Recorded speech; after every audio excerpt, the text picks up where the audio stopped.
Hello everyone, welcome back to my channel. রথযাত্রার special ভিডিওটা আজকে তোমাদের সাথে শেয়ার করে নেব। তার আগে দেখাই জেঠিমা কি সুন্দরভাবে রেডি হয়ে রয়েছে রথে যাবে বলে। জেঠিমা ফোন করলো, জেঠিমা বেরোচ্ছে আর মুখের চকলেট। যাচ্ছি এখন, রথ বেরোবে সেটা দেখতে, চলো। বাড়ির সামনেই তো দুটো রথযাত্রা, তো ছোটোটা পুজো হয়ে গেছে, বড় রথযাত্রাটায় এবার আমরা বেরোচ্ছি। তো এবছরে আমার প্রথম বছর এভাবে রথ টানা দেখা বা এই প্রদর্শন করা বা যাত্রা করা, তো খুব এক্সাইটেড আমি ছিলাম। তবে কিছু সমস্যার জন্য আমি এবারে রথটা টানবো না। তবে রথযাত্রায় অবশ্যই জগন্নাথের সাথে সাথে কিন্তু পুরো রাস্তাটা পরিক্রমণ করব। তো আগের বছরও এখানেই ছিলাম, কিন্তু অফিস থাকার কারণে যেতে পারিনি। তো জেঠিমা এবার বলেই রেখেছিল অবশ্যই যাবে, দেখবে খুব মজা হয়। আর সত্যি কথা বলতে সত্যি খুব মজা হয়েছে, জানো তো। চলো পুজোটা আগে তোমাদের সাথে শেয়ার করে নিই। দাদা অসংখ্য ধন্যবাদ, আপনি যেভাবে এসে আমাদের উৎসাহিত করলেন। বারাসাত নাম অর্থ সংঘের পক্ষ থেকে মাননীয় ভাইস চেয়ারম্যান, আমাদের সকলের প্রিয় মানুষ, কাছের মানুষ। রাস্তার দুপাশটা একবার শুধু দেখো, কত মানুষের ঢল। আর এখানে দেখো ওরা নৃত্য পরিবেশন করবে এই পথযাত্রায়, সেই জন্য সেজে গুজে চলে এসেছে। কি সুন্দর যে পরিবেশ তৈরি হয়েছিল তোমাদের মধ্যে কি বলবো। সকলে মিলে সেজে গুজে নাচ করতে করতে আনন্দের সাথে রথটাকে টেনে নিয়ে যাচ্ছে। আর বহু মানুষ হয়তো পদযাত্রায় যেতে পারবে না পুরোটা, তারা কিছুটা অংশ দড়ি ধরে টেনে নিয়ে যাচ্ছে তাদের মনের ইচ্ছা পূর্তির জন্য।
রথের সাথে সাথে বহু মানুষ নেচে নেচে এগিয়ে চলছে।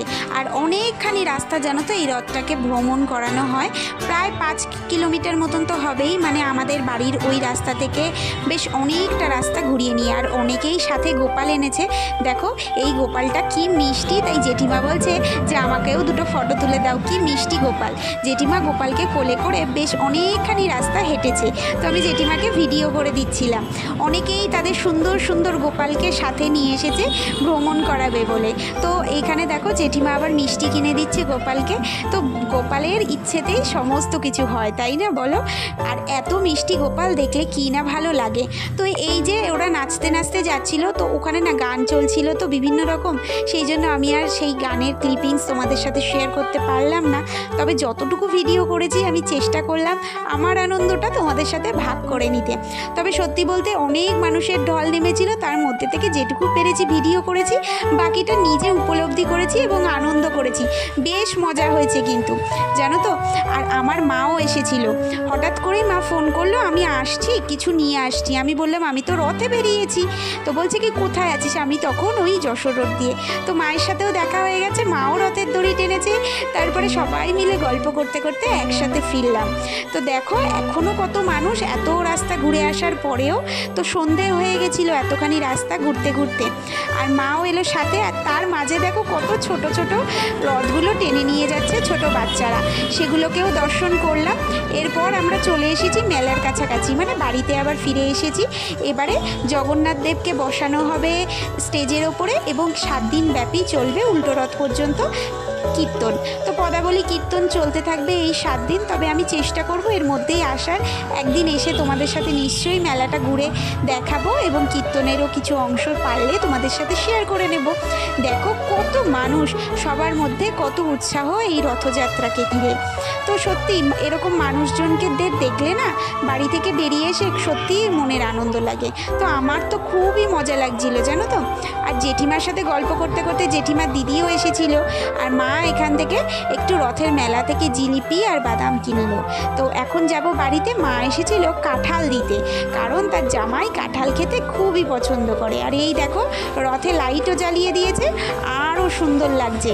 কি সুন্দর দেখতে লাগছে তাই না বলো? তো তোমাদের ওখানে কেমন হলো তোমরা অবশ্যই আমাকে জানিও। আর এই হলো গিয়ে 1 কন্টেনার কাঁঠাল। তো কিছুটা জিনিস আমি দিয়ে দিয়েছি জেঠিমাকে, আর ওখান থেকে ভোগ প্রসাদ এনেছিলাম সেটাও দিলাম জেঠিমাকে। তো এই কাঁঠালটা দিয়ে দেবো জেঠিমাদেরকে। চলে এসেছি বাড়িতে 7টার সময়। তারপর তো মা এলো। বাড়িতে এসে ঝটপট করে ফ্রেশ হয়ে তারপর তো প্রসাদটা খেলাম। মা বেরিয়ে গেল তাড়াহুড়ো করে। তারপরে আমি ভিডিও এডিটিংয়ের কাজে বসলাম, কারণ ওটা না করলে পরে আমি ছাড়তে পারবো না। জানি না এখনও পর্যন্ত যায়নি ভিডিওটা। তো 9টা অলরেডি প্রায় বেজে গেছে, 9টা বেজে গেছে, 8:52 মানে 9টাই। তো এখনও পর্যন্ত আমি পাবলিশ করতে পারিনি। আর দুধটা সকালে এনেছিলাম, ওটা একটু পায়েস করব বলে। তো সেটা তো হলো না, আমি জেঠিমার কাছে রেখে আসি, কারণ এত কিছু খাবার রয়েছে। কারণ ওইখান থেকে আনা হয়েছে খিচুড়ি, তারপরে একটা লাবড়া মতন সেইটা, তারপর রয়েছে হচ্ছে পোলাও আর আলুর দমটা তো রয়েইছে, তারপর কাঁঠাল, তারপর জিলিপি, তারপরে প্রসাদ ওখানকার, সমস্ত কিছু মিলিয়ে অনেক কিছু রয়েছে। তাই ভাবলাম আজকে আর পায়েসটা করব না, কালকে করব, রেখে আসি ওটা। তার জন্য ওপরে যাব, একবারে ছাদে গিয়ে ভিডিওটাও আপলোড করব আর রেখেও আসবো দুধটা। আর ঘরে এসে দেখো কি দেখছি, মানে ও জামা কাপড় দিয়ে পুরো প্যান্ডেল করে রেখেছে। আর তার উপরে ওই যে ওইখানে আমি সকালবেলা বের করেছিলাম না জামা কাপড়গুলো, ওর আলমারিটা গোছাবো আর আমার আলমারিটা গোছাবো বলে, সেটা তো আর সময় হয়নি আমার। একটা কথা বলবো কি? আমি বিয়ের প্যান্ডেল করেছি, তুমি বিয়ের চেয়ারগুলো স্ট্যাক করে রেখেছো। আরে ওইগুলো গোছাবো, সে আর সময় পেলাম না, ভেবেছিলাম বিকেলে। তো বিকেলে যাবো না করেও তো রথের ওইখানে গেলাম, জেঠিমাও যাবো না করছিল, তারপর গেল। তো আমাকে ডেকেছে, আমি চলে গেছি। বেশ ভালো মজা হয়েছে। তো ইচ্ছা আছে নেক্সট ইয়ারও যদি আশেপাশে কোথাও থাকি বা এখানে থাকি, যেখানেই থাকি না কেন আসার চেষ্টা করব, কারণ খুব বেশ মজা হলো। জানি না ভগবান কিভাবে পরের বছরের কথা, এতগুলো দিন কোথায় মানুষ থাকবে, কিভাবে থাকবে, সেটা পরবর্তীকালের কথা। তবে বেশ মজা হয়েছে আজকে। তো এই আলমারি দুটো আমাকে আবার এসে গোছাতে হবে। তো আজকের ভিডিওটায় মনে হয় না এগুলো পার্ট থাকবে, মানে রথের দিনের পার্টে এটা থাকবে, নেক্সট দিন করতে হবে, কারণ ওইটা অনেক স্পেশাল আর অনেক কিছু আছে। তো ওই ভিডিওটা আলাদা হয়ে যাবে, এটা হয়তো আমি নেক্সট দিন দেবো বলেই ভাবছি। তো বুঝতে পারছো এখনও আমার কত কাজ, মানে রবিবার দিনটাতে কত কাজ।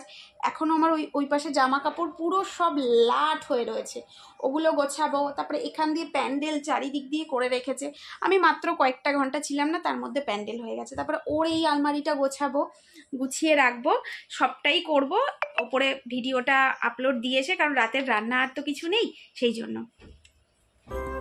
আর রাতের ডিনারে দেখো রয়েছে এখানে খিচুড়ি লাবড়া ভোগ, সাথে তো পোলাও আলুর দম রয়েইছে। আর ভোগ খেতে কী যে ভালো লাগে তাই না বলো। আর তোমাদের সাথেও শেয়ার করলাম, কারণ ভোগ দেখলেও নাকি দুর্ভোগ কাটে। তো সবটা মিলিয়ে আজকে ডিনারটা বেশ সুন্দর হলো। তারপর দেখো জামা কাপড় নিয়ে বসলাম ভাঁজ করে তুলে রাখার জন্য। এখানে আমার রয়েছে 5 বছরের জামা কাপড়, মানে বিয়ের আগের থেকে শুরু করে বিয়ের পর পর্যন্ত সমস্ত জামা কাপড় এখানে সুন্দর করে গুছিয়ে রাখলাম। তবে বেশ কিছু জামা কাপড় এবারে বাতিলের খাতায় দিতে হবে। তো আজকের ভিডিও এই পর্যন্তই, পরবর্তী সময় দেখা হচ্ছে, টাটা।